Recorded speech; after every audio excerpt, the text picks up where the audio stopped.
হয়ে যাবে। আল্লাহ আজকে কঠিন দিনে যখন মানুষ 50,000 বছর দাঁড়িয়ে আছে, মানুষ যখন পেরেশানির মধ্যে, এই অবস্থায় আল্লাহ রাব্বুল আলামিন আমার ডান হাতে আমলনামা দিয়েছেন। আর আমি এই আমলনামা পাওয়ার পরে ফাহুয়া ফি আইশাতির রাদিয়া, সে খুশি হয়ে যাবে, আল্লাহর প্রতি সন্তুষ্ট হয়ে যাবে। আল্লাহ রাদিয়া শব্দটা কেন বললেন? আল্লাহ এত নিয়ামত দিয়েছেন, মানুষ যদি কিয়ামত পর্যন্ত এক একটা নিয়ামতের শুকরিয়া যদি মানুষ আদায় করতে যায়, কোটি বছর যদি মানুষ বাঁচে আর যদি সেজদায় পড়ে থাকে, আল্লাহ রাব্বুল আলামিনের দেওয়া একটা চক্ষুর নিয়ামত পৃথিবীর মানুষ আদায় করতে পারবে না। এত বিশাল নিয়ামত। আমাদের জন্মের পরে আর মৃত্যু পর্যন্ত যে জিনিসটা এত দামি, যে জিনিসটা এত দামি মানুষ বুঝতো না, জানতো না। যখন অসুস্থ হয়ে যায়, হসপিটালগুলোতে যায়, যাওয়ার পরে যদি অক্সিজেন লাগানো হয়, তখন বোঝা যায় অক্সিজেনের দাম কত। আর বাংলাদেশে তো এটা হিসাবই করা যায়। মৃত্যু ব্যক্তির নিয়ে আপনার আইসিইউতে ঢুকাইয়া অক্সিজেনের ভান ধরাইয়া, এতে কত ধরনের কত কিছু চলে। আল্লাহ রাব্বুল আলামিন এইভাবে আপনার শরীরের যদি প্রতিটা অঙ্গ প্রত্যঙ্গ যদি আপনি হিসাব করতে থাকেন, আল্লাহ যাদের চক্ষু নাই, এই মানুষগুলো এই পৃথিবীটা একবার চোখ খুলে দেখতে পারলো না। এবার কাবাঘর কি সুন্দর, আর কি কালো, কি ধলো। মদিনা শরীফের কি আনন্দ। চক্ষু দিয়ে যদি না দেখা যায়, আল্লাহর নিয়ামতের শুকর আপনি কেমন করে আদায় করবেন? আল্লাহর কত বড় নিয়ামত। আবার আপনার হাত পা থেকে ধরে আপনার জীবনের প্রতিটা অঙ্গ প্রত্যঙ্গ আল্লাহ রাব্বুল আলামিন নিয়ামত হিসাবে দিয়েছেন। এই জন্য নিয়ামতের শুকর আদায় করা। রাব্বুল আলামিন তুমি আমারে ল্যাংড়া বানাইলা না, তুমি আমার আতুর বানাইলা না, তুমি আমারে মানুষের মতো করে লুলা বানাইলা না, সুন্দর সুস্থ বানিয়েছো। আল্লাহ রাব্বুল আলামিন কেমন করে গো তোমার শুকরিয়া আদায় করব? এই জন্য 30 পারা কোরআনুল কারীমে আল্লাহ রাব্বুল আলামিন বিভিন্ন জায়গাতে ইঙ্গিত দিয়ে বলেছেন, ইয়া আইয়ুহাল ইনসানু মা গাররাকা বিরাব্বিকাল কারীম। হে পৃথিবীর মানব সম্প্রদায়, ইয়া আইয়ুহাল ইনসান। আল্লাহ রাব্বুল আলামিন এখানে মুসলমানকে বলেন নাই, এখানে কোন জাতিকে আল্লাহ বললেন না। ইয়া আইয়ুহাল ইনসান, আল্লাহ যত মানুষ এই পৃথিবীতে সৃষ্টি করেছেন, আদম নবী থেকে ধরে আর শেষ কিয়ামতের আগ পর্যন্ত যত মানুষ আসবে, তাদেরকে লক্ষ্য করে বললেন, ইয়া আইয়ুহাল ইনসানু মা গাররাকা বিরাব্বিকাল কারীম। হে মানব সম্প্রদায়, তোমাদের কি হলো যে মহান রব্বুল আলামিন তোমাকে এত সুন্দর করে বানাইলো, সেই রবকে তোমরা মানো না, সেই রবকে তোমরা মেনে নাও না। ইয়া আইয়ুহাল ইনসান মা গাররাকা বিরাব্বিকাল কারীম। কোন জিনিসটা তোমাদেরকে ফিরায় রেখেছে? যে আল্লাহ তোমাকে সৃষ্টি করেছে, সেই আল্লাহর নামটা নিতে। আল্লাযী খালাকাকা ফাসাওয়াক। আল্লাহ রাব্বুল আলামিন তারপর আয়াতে জানাই দিলেন, যিনি তোমাকে এত সুন্দর করে বানাইলেন। বানানোর ব্যাপারে সরাসরি আল্লাহ পাক হাত দিয়ে দিলেন।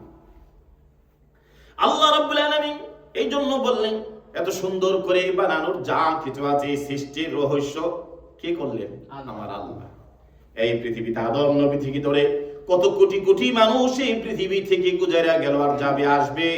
কিন্তু আজকের এই পৃথিবীর মানুষেরা দেখো তো, আপনাদের একটা হাতের এই যে বুড়ো আঙ্গুলের এই যে ছাপ, এই যে ফিঙ্গারপ্রিন্ট, এই পর্যন্ত পৃথিবীর কোন মানুষের, 2টা মানুষের ফিঙ্গারপ্রিন্ট আজ পর্যন্ত এক হয় না।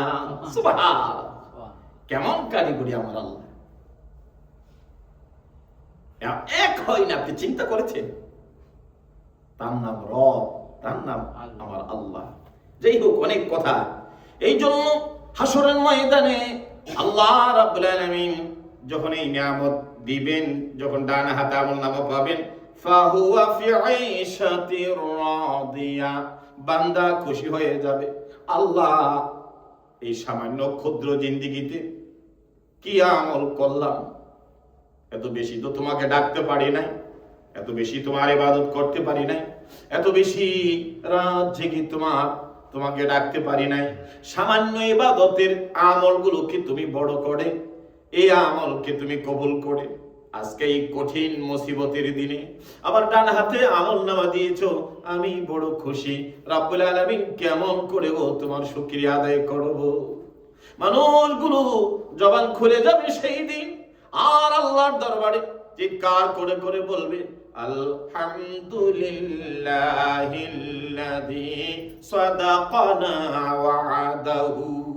রে দুনিয়ার মানুষেরা, আজকে তোমরা কিয়ামতের ময়দানে শোনো, আল্লাহকে আমরা বিশ্বাস করে করে আল্লাহর ইবাদত করেছিলাম, আল্লাহর বন্দেগী করেছিলাম, আমার আল্লাহ আমাদেরকে মায়া করেছে, আল্লাহ আমাদের আমলগুলো কবুল করেছে, আল্লাহ রাব্বুল আলামিন আমাদের ডান হাতে আমলনামা দিয়েছে। আজকে আমরা আল্লাহর প্রতি খুশি হয়ে গেছি। সুবহানাল্লাহ। আল্লাহ রাব্বুল আলামিন তারপরে আবার বলেন ফি জান্নাতিন আলিয়া। আল্লাহ বলবেন বান্দা শুধু সন্তুষ্ট হবে না, আবার সুউচ্চ জান্নাত আল্লাহ পাক দিয়ে দিবেন। ফি জান্নাতিন আলিয়া। আলিয়া হলো উচ্চ। যে যত উপরে উঠতে পারে, বিল্ডিং যত উঁচা হয়, যে যত উপরে থাকে, দেখেন না মক্কা শরীফে গেলে যে উঁচু বিল্ডিংটা মক্কা টাওয়ার অথবা এটারে ঘড়ির বিল্ডিং কয়, আপনি যত উপরে থাকবেন যেখান থেকে কাবা গড় দেখা যাবে তত বেশি টাকা প্রতি নাইট 1000 ইউরো 1500 ইউরো। উচ্চতার একটা মানুষের মধ্যে একটা জিনিস তো আছে, মানুষ উচ্চতা চায়, উঁচুতে থাকতে চায়। আমার বাড়িটা 20 তলা, উপরে উঠলে পুরো ঢাকা শহর দেখা যায়। বিয়াই যদি নতুন বিবাহ শাদী হয়, মানুষ কয় না যে বিয়াই উত্তরা যে বাড়িটা আছে না, এটা 20 তলা, ছাদে বসলে আপনি বিয়াই নিয়ে বিকাল বেলা এখানে সব দেখতে পাবেন। বিডয়েটেড হলো যে বিল্ডিংটা যে 20 তলা হয়েছে এটা বোঝানোর জন্য। তো মানুষের মধ্যে একটা এরকম একটা থাকে যে বাড়িটা 10 তলা হোক 20 তলা হোক, একটা উচ্চতার পজিশন থাকে। এই জন্য আল্লাহ রাব্বুল আলামিন মানুষের মনের চাহিদার সাথে আল্লাহর জান্নাতকে বানাইলেন আর বললেন ফি জান্নাতিন আলিয়া। আজকে সর্বোচ্চ বিল্ডিং আল্লাহর জান্নাতে তুমি চড়ো, যত তালাতে তোমার মনে চাই, যেখানে তোমার মনে চাই, সুউচ্চ ওই বিল্ডিং তোমার জন্য। এটা কয়েক হাজার হতে পারে, এটা আল্লাহ এবং আল্লাহর বান্দা জানবে। তুমি কয় তালায় থাকলে তোমার শান্তি লাগবে, কত উঁচু উপরে থাকলে তোমার শান্তি লাগবে, সেই অনুযায়ী আল্লাহ রাব্বুল আলামিন তোমাকে দান করবে। এই জন্য হাদিস শরীফের মধ্যে আছে, আল্লাহ নবী বলেন হাসরের দিন যারা হাফেজুল কোরআন হবে, যারা আল্লাহ কোরআন যারা পড়েছেন, যারা বুঝেছেন, যারা আল্লাহর কোরআনকে মুহাফাজা করেছেন, যারা মুখস্থ করেছেন, আল্লাহ বলবে রে আমার বান্দা, দুনিয়াতে কষ্ট করে আমার এই কোরআনকে তোমার বুকে ধারণ করেছো, আজকে তুমি এই কোরআন পড়ো, আল্লাহর এই কোরআন তুমি পড়তে থাকো। যত নম্বর আলহামদুলিল্লাহি রাব্বিল আলামিন তোমার জন্য একতলা বিল্ডিং হয়ে গেল, আর রহমানির রহিম দুতলা হয়ে গেল, মালিক ইয়াউমিদ্দিন 3 তলা হয়ে যাবে। এমন ভাবে হাফেজুল কোরআন পড়তে থাকবে আর এক তলা হতে থাকবে। 6666 আয়াত পড়বে। হাফেজুল কোরআনের বিল্ডিংটা যে বাড়িটাতে আল্লাহ জায়গা করে দিবেন, ওই বাড়িটা হবে 6066 তলা। সুবহান। দুনিয়ার হাফেজ সাহেবরে বলো সাহেবরে, এই হাফেজ সাহেব আসে, মর্যাদা দেই না, কিন্তু আল্লাহর কাছে তাদের মর্যাদা কত। সুবহানাল্লাহ। এই জন্য আল্লাহ রাব্বুল আলামিন কোরআনুল কারীমের এই সূরার মধ্যে জানিয়ে দিলেন ফি জান্নাতিন আলিয়া। আজকে দুনিয়ার মানুষেরা সর্বোচ্চ জান্নাতে তোমরা বসবাস করো। তো জান্নাতে বসবাস করলে সেখানে তো খাওয়া দাওয়া লাগবে, যদিও খিদা লাগবে না, কিন্তু খাওয়া দাওয়ার একটা লিপসা আল্লাহ তৈরি করে দিবেন। জান্নাতের মধ্যে জান্নাতীরা খাওয়া দাওয়া করবেন। হাদিস শরীফে আসছে, হুজুর জান্নাতের এক সাহাবীরা প্রশ্ন করলো, ইয়া রাসূলুল্লাহ, জান্নাতের মধ্যে সর্বপ্রথম খাবার আল্লাহ কি দিবেন?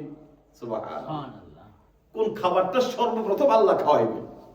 আল্লাহ রাব্বুল আলামিনের হাবিব বললেন কিয়ামতের ময়দানে আল্লাহ রাব্বুল আলামিন যখন জান্নাতীরা জান্নাতে চলে যাবে, জাহান্নামীরা জাহান্নামে চলে যাবে, জান্নাতীদের জন্য সর্বপ্রথম আল্লাহ একটা জিয়াফতের ব্যবস্থা করবেন। আর ওই জিয়াফতের প্রথম খাবারটা আল্লাহ রাব্বুল আলামিন পরিবেশন করবেন মাছের কলিজা দিয়া। সুবহানাল্লাহ। মাছের কলিজা। দুনিয়াতে তো কত কলিজা খাইলেন, মাছের কলিজা খুঁজে পাই না।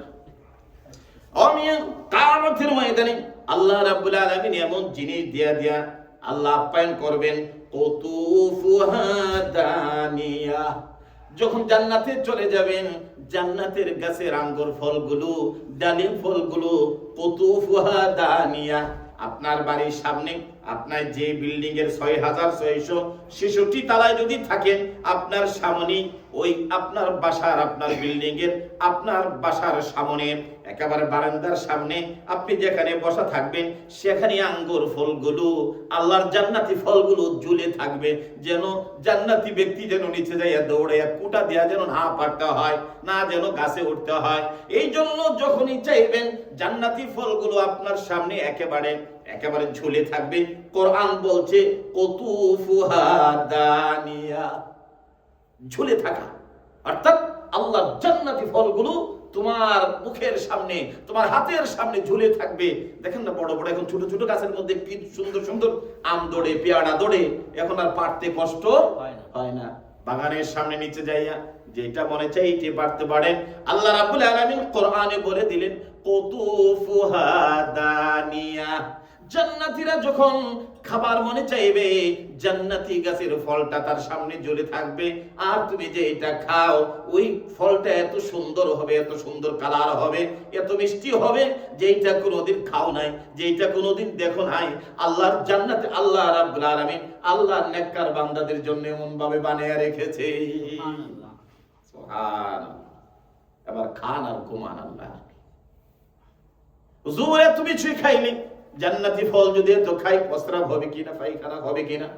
নবী বললেন না, আল্লাহর জান্নাতের মধ্যে অপবিত্র কিছু হবে না। আল্লাহর জান্নাতের মধ্যে যখন কোনো কিছু খাইবেন, খাওয়ার পরে দীর্ঘ খাইতে বিশাল খাবার খাওয়া ফেলবেন। খাওয়ার পরে শুধু জান্নাতীরা বেশি করে একটু ডেকোর আসতে পারে, যেই ডেকোরে জান্নাতের আরো পুরো এলাকাটা মেশকো আম্বরের মুখরিত হয়ে যাবে। সুবহানাল্লাহ। তার নাম জান্নাত।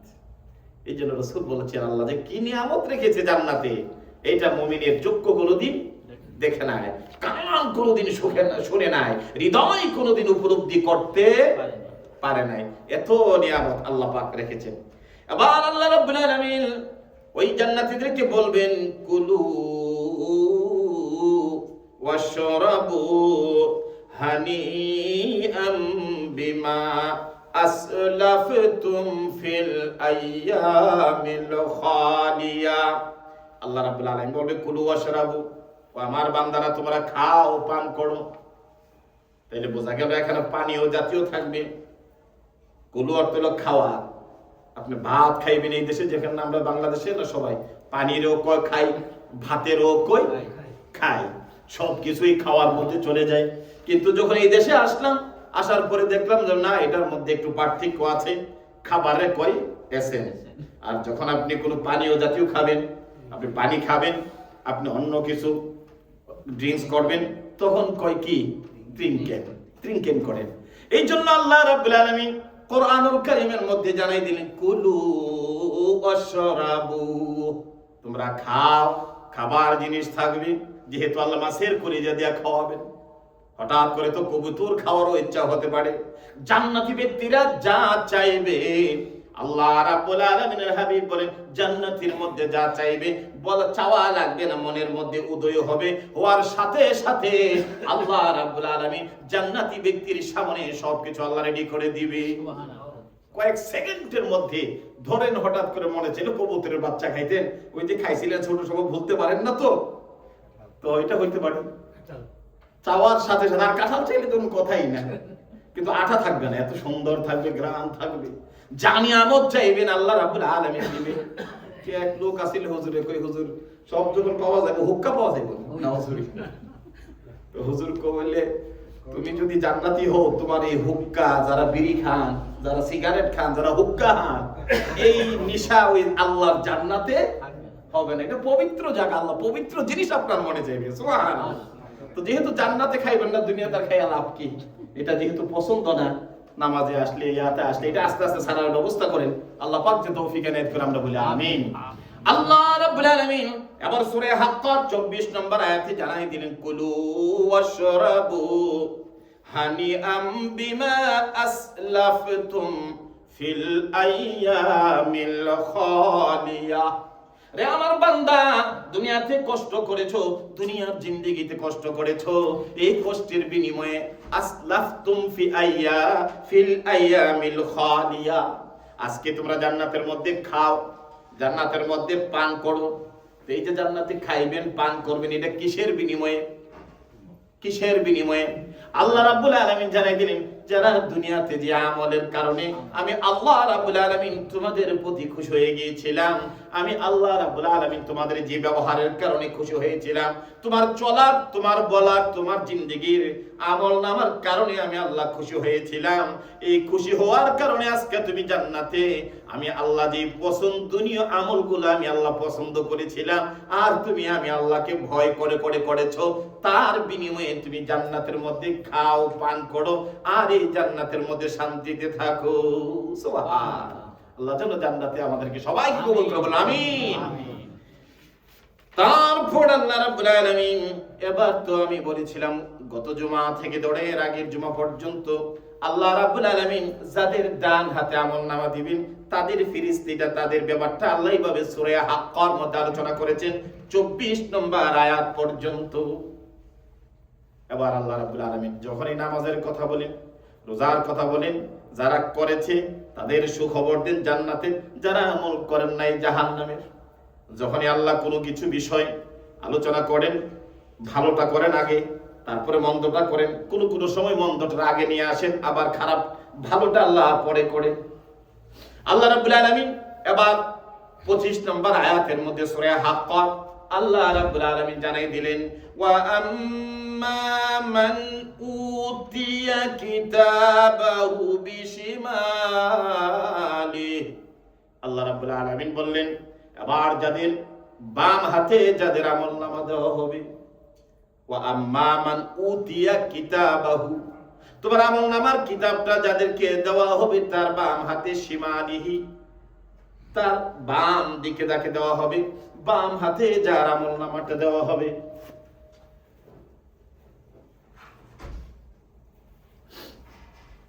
তাদের ব্যাপারে আল্লাহ বলছেন সূরা হাক্কার 25 নম্বর আয়াতের মধ্যে, ফায়াকুলু ইয়া লাইতানি লাম উতা কিতাবিয়া।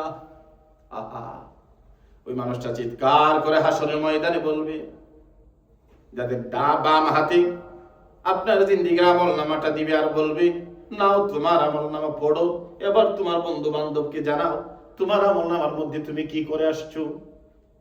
যখন এই কিতাবটা ভাইয়া কলু ইয়া লাইতানি লাম উতা কিতাবিয়া, যাদের এই বাম হাতের মধ্যে আমলনামার কিতাব দেওয়া হবে, আর দেওয়ার সাথে সাথে লোকটা কোনো ভাষা থাকবে না, প্রথম কথাটাই আল্লাহর কোরআন সাক্ষাতে বলবে, ইয়া লাইতানি লাম উতা কিতাবিয়া।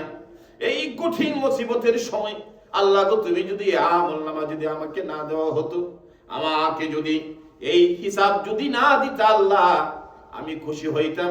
আজকে যে আমলনামার মধ্যে আমার রাত্রের গুনাহগুলো, আমার দিনের গুনাহগুলো, আমার জীবনে মানুষের সাথে ভালো ব্যবহারের, খারাপ ব্যবহারের, মানুষের মন্দ পরামর্শের, আমার জিন্দেগির যতগুলো আমলনামা আমার আছে, এই কিতাব দিনই কবে তো আমি ভুলে গিয়েছিলাম, জীবনের যৌবনে করেছি, আজকে দিনে 1000 বছর পরে আমার চোখের সামনে আমলনামা, অবস্থাটা কি হবে?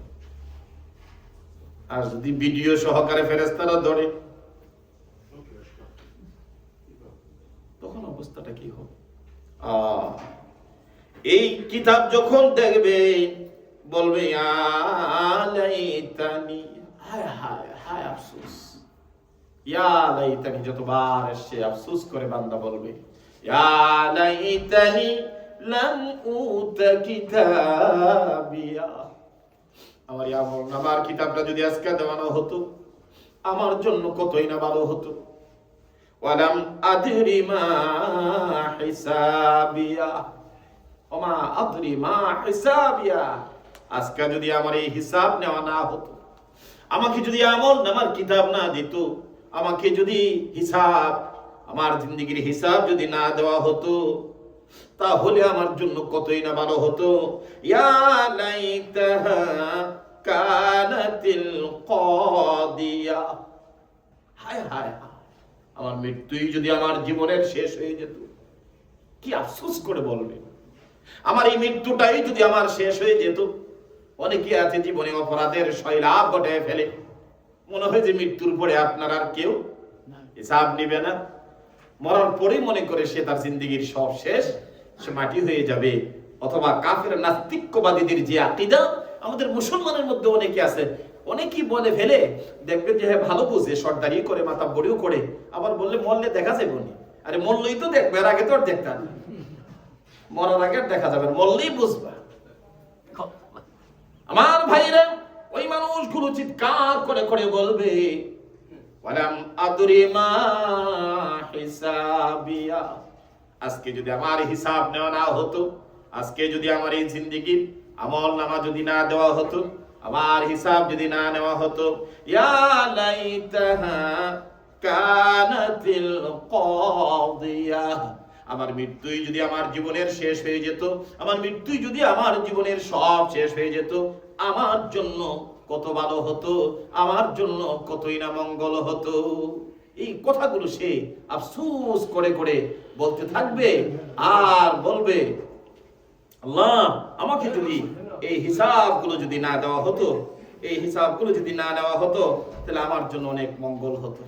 কিন্তু এই কথা তো আর কোনো কাজে আসবে না। আমার মৃত্যুই যদি, মৃত্যুর পরে যে আবার আমাদেরকে আল্লাহ জিন্দা করবেন, আবার যে হিসাব নেবেন, আমার মৃত্যুই বুঝি আমার জীবনের সব শেষ, তো মৃত্যুর পরে জেনে আবার এইগুলো হবে, আমি তো এটা কোনোদিন ধারণাও করে, এটা যদি না হইতো, কিন্তু এই আফসোস করলে কোনো কাজে আসবে না, না কাজে আসবে না।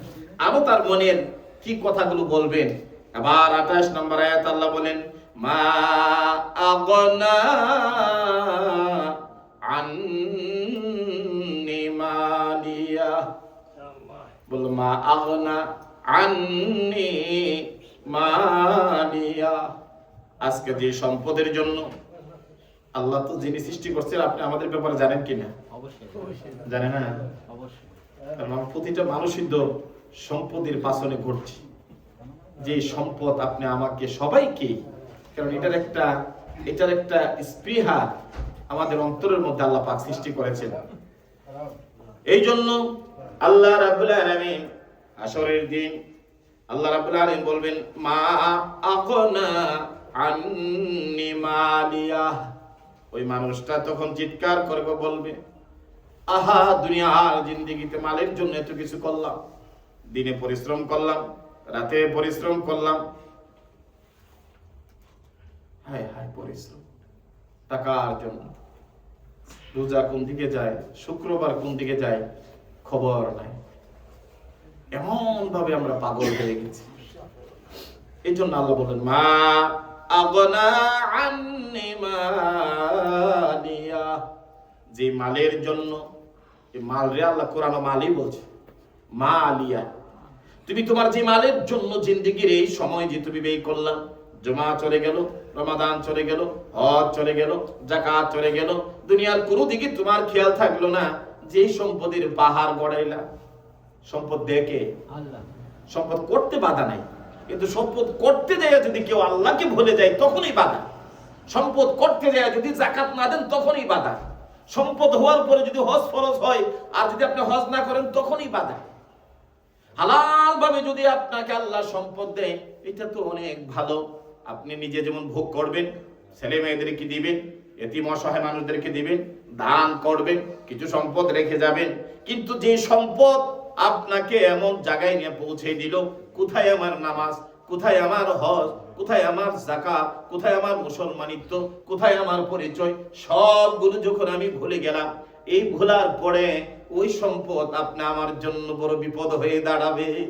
এই জন্য মানুষগুলো ওই কিয়ামতের ময়দানে আফসোস করে বলবে, মা আগনা আন্নি মালিয়া, আজকে যে সম্পদের জন্য আমি জীবনে এত কিছু করলাম, মা আগনা, আমার কোনো কাজে আসলো না, আন্নি মালিয়া, যে মালের জন্য এত কষ্ট করলাম, দিনে ঘুমাইলাম না, রাত্রে ঘুমাইলাম না, এত কষ্ট করলাম, এত কিছু করলাম, এত করার পরও যখন এই সম্পদ আমার কাছে আসলো না, এই সম্পদ কার জন্য আমি দুনিয়াতে জমাই আসলাম?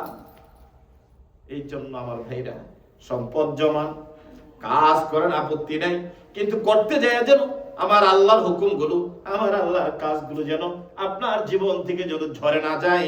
যে সম্পদের জন্য হাসরের দিন আফসোস করে বলবেন, মা আগনা আন্নি মালিয়া, আজকে দিয়ে আমার এই সম্পদ কোনো কাজে আসলো না।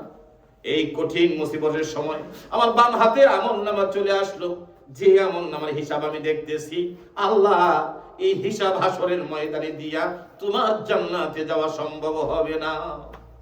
আল্লাহ গো, কি হিসাব দেব তোমার দরবারে?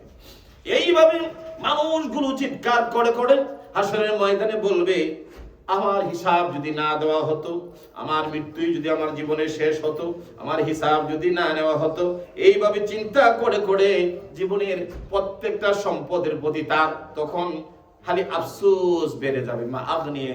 মা আগনা আন্নি মালিয়া, আমার কোনো কাজে আসলো না আমার এই দুনিয়ার সম্পদ। এইভাবে চিৎকার করে করে হাসরের ময়দানে এই কথাগুলো বলবে। এই কথাগুলো বলার পরে কিন্তু এই কোনো একটা কথারও কোনো উপকার হবে না। কেউ জবাব দেওয়া, আপনার পাশে যে দাঁড়ায়া একটা ছেলে মারা গেছে, বন্ধু বান্ধব আত্মীয় স্বজন চলে আসবে, ভাইজান আল্লাহ দিছিল, আল্লাহ মাল আল্লাহ নিয়ে গেছে, আবার দিব না ইনশাআল্লাহ, আল্লাহর কাছে দোয়া করেন, একটা সান্ত্বনা দিতে পারেন। কোটি টাকার সম্পদরা ব্যবসাতে বিয়ে হয়ে গেছে, আত্মীয় স্বজন ভাই বোন চলে আসে, আয়সা আপনাকে একটু শান্তি দেয়, বাইরে আল্লাহ দিছিল আবার আল্লাহ নিয়ে গেছে, একটু ধৈর্য ধরো, একটা শান্তি তো পাওয়া যায়। কোনো বিপদে পড়লে একটু শান্তি পাওয়া যায়, কেউ না কেউ আমার পাশে চলে আসে, আয়সা বলে তুমি আর চিন্তা করো না, আল্লাহর দেওয়া মাল আল্লাহ নিয়ে গেছে, ধৈর্য ধরো, আবার আল্লাহ দিবে, একটু কষ্ট করো, পরিশ্রম করো। কিন্তু এমন একটা সময় কথাগুলো বলবেন, মা আগনা আন্নি মালিয়া, আজকে এই দিনে যদি আমার হিসাব না নেওয়া হতো, আজকে যদি আমার এই সম্পদ কোনো কাজে আসতো না, আমার মৃত্যুই যদি আমার জীবনের শেষ হইতো, এই কথাগুলো চিৎকার করে করে বলবেন। কিন্তু আপনার এই আফসোসের কথা বলার শোনার জন্য কোনো মানুষ থাকবে না, কেউ সময়ও দিবে না, কেউ আপনারে সান্ত্বনাও দেবে না। শুধু এই কথা নয়, তারপরে আল্লাহ রাব্বুল আলামিন সূরা হাক্কার 29 নম্বর আয়াতে বলেন, হালাকা আন্নি সুলতানিয়া, আমি পৃথিবীতে কত রাজত্ব করে চলতাম, আমি কত বড় পাওয়ারফুল মানুষ ছিলাম, চোখের ইশারাতে কত বড় বড় নেতারা রাত্রের বেলা গুম করে ফেলছি, চোখের ইশারা দিয়ে দুনিয়া থেকে বিদায় করে দিছি, কত মানুষ দুনিয়া থেকে চোখের ইশারা দিয়ে শেষ করে দিয়েছি। আমি না কত পাওয়ারফুল মানুষ ছিলাম, কত বড় বড় আর্মির বড় বড় অফিসাররা আমার সামনে যখন আসতো তখন বসে যেত, আমি এত পাওয়ারফুল মানুষ ছিলাম। আজকে হালাকা আন্নি সুলতান